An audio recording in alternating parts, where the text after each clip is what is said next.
ایک حدیث پڑھنے جا رہا ہوں، سارا ذہن صاف ہو جائے گا. حدیث سنو، حدیث اس طرح. وعن عبد الله بن عمرو بن العاص رضی اللہ تعالی عنہ ان رسول اللہ صلی اللہ علیہ وسلم تلا قول اللہ عز وجل فی ابراہیم رب انہن اضللن کثیرا من الناس فمن تبعنی فانہ منی ومن عصانی فانک غفور رحیم. والآیہ وقال عیسیٰ علیہ السلام ان تعذبهم فانہم عبادک وان تغفر لهم فانک انت العزیز الحکیم. فرفع یدیہ وقال اللہم امتی امتی وبکا. فقال اللہ عز وجل یا جبریل اذهب الى محمد وربك اعلم فسأله ما يبكيك. فجاءه جبریل علیہ السلام فسأله فأخبره رسول اللہ صلی اللہ علیہ وسلم بما قال وهو اعلم. فقال اللہ یا جبریل اذهب الى محمد فقل انا سنرزيك فی امتک ولا نسوءک. رواه البخاری فی کتاب المناقب. حضرت عبداللہ ابن عمر ابن عاص فرماتے ہیں کہ نبی کریم صلی اللہ علیہ وسلم نے حضرت ابراہیم کا وہ قول جسے اللہ نے نقل کیا سورہ ابراہیم میں، وہ نقل کیا، پڑھا. نبی کریم صلی اللہ علیہ وسلم نے تلاوت کی نماز. رب انہن اضللن کثیرا من الناس فمن تبعنی فانہ منی، یہ آیت کریمہ تلاوت. اور حضرت عیسیٰ علیہ السلام کا قول ان تعذبهم فانہم عبادک وان تغفر لهم فانک انت العزیز الحکیم. اس آیت کریمہ کا میں مطلب کھولنا چاہ رہا ہوں. اس آیت کا نبی کریم صلی اللہ علیہ وسلم اس آیت کو رات بھر پڑھتے رہے تاکہ پاؤں میں ورم آ گیا. صبح ہو گئی یہ آیت پڑھتے ہوئے ایک ہی نماز میں کیا، اور روتے روتے آپ کی ہچکیاں بچ گئیں. اے اللہ تو اپنے بندوں کو اگر عذاب دے تو وہ تیرے بندے ہیں. وَإِن تَغْفِرْ لَهُمْ فَإِنَّكَ أَنْتَ الْعَزِيزُ الْحَكِيمُ، اور اگر تو ان کو بخش دے تو تو غالب ہے اور حکمت والا ہے. آیت کریمہ کا مطلب دیکھیے، اللہ یہ فرما رہا ہے کہ اللہ کے رسول صلی اللہ علیہ وسلم تشریف فرما رہے کہ اگر تو ان کو بخش دے، بخش دے. بخشتا کون ہے؟ جو غالب ہو، انتقام لینے پر قادر ہو مگر بخش دے تو تو قادر ہے. بندوں نے گناہ کیا ہے، تو چاہے تو انہیں سزا دے سکتا ہے، انتقام لے سکتا ہے، تو عزیز ہے، عزیز بنے غالب. ارے جو عاجز ہو وہ دوسرے کو معاف کر دے تو کیا کمال ہے، تو بدلہ لے ہی نہیں سکتا، خود کمزور ہے. لیکن جو طاقتور ہو، بدلہ لینے پر قادر، وہ اگر معاف کر دے تو یہ کمال ہے. اے اللہ تو عزیز ہے، تو انتقام لے سکتا ہے، اس کے بعد بھی اگر تو معاف کر دے تو عزیز ہے، تو غالب ہے اور حکیم ہے. حکیم لانے کی کیا ضرورت تھی یہاں پر، یہ صفت لانے کی؟ غالب ہے، بخش سکتا ہے. حکیم لا کر کے بتانا چاہ رہا ہے اللہ تبارک و تعالیٰ کہ میں غالب ہوں، غالب ہونے کے بعد بھی بخش سکتا ہوں، بخش دوں گا. لیکن حکیم بھی ہوں اس لیے کہ ہر میرا بندہ میرے رحم کے قابل نہیں ہوتا، اس لیے کہ ہر ایک کو بخش دینا ہے میری حکمت کے خلاف ہے. یہ تو ایسا ہو جائے گا کہ ام حسب الذین اجترحوا السیئات ان نجعلهم کالذین آمنوا وعملوا الصالحات. یہ تو ایسا ہوا کہ ارتکاب گناہ کرنے والے اور ارتکاب ثواب کرنے والے، اچھا کرنے والے اور برا کرنے والے دونوں برابر ہو جائیں گے. تو اگر گنہگار کو سزا نہ دے، سب کو معاف کر دے، تو اس کی حکمت کے خلاف ہے. یہ تو ایسے ہی ہوا جیسے ایمان والے کو اور کفر کرنے والے کو دونوں کو ایک پلیٹ فارم پر کھڑا کر دیا جائے، یہ اس کی حکمت کے خلاف ہے. تو اس آیت کریمہ کو کوئی نہیں پڑھتا کہ بھئی اللہ غالب ہے، بخش سکتا ہے، لیکن سب کو بخش دینا وہ اس کی حکمت کے خلاف ہے.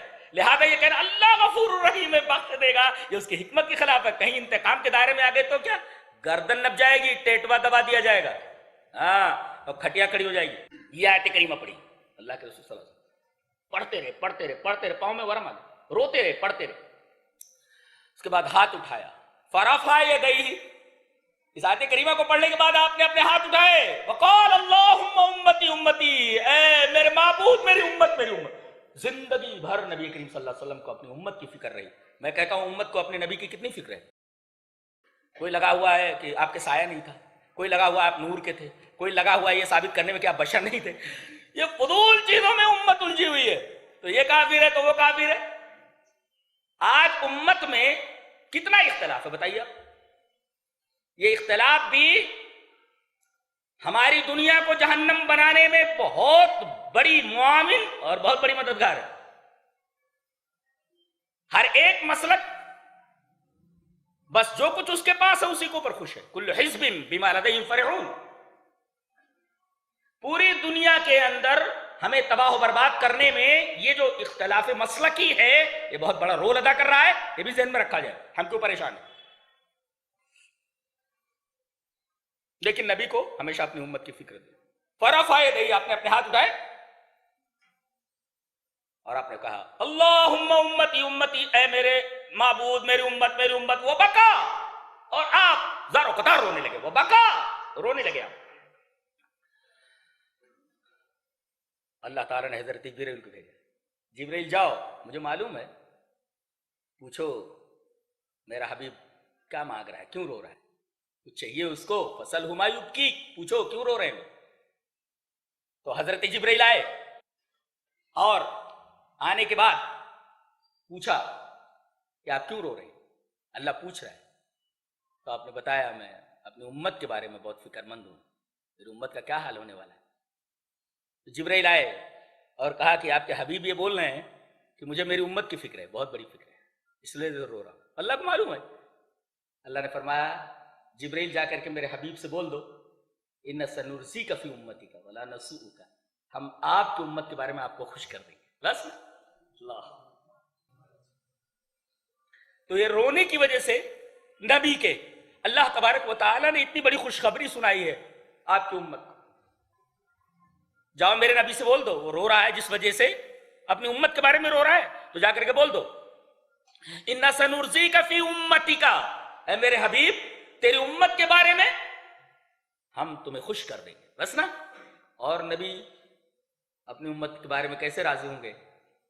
جب امت کے اچھے لوگ بخش دیے جائیں. کون سے لوگ؟ اور بخشے کون جائیں گے؟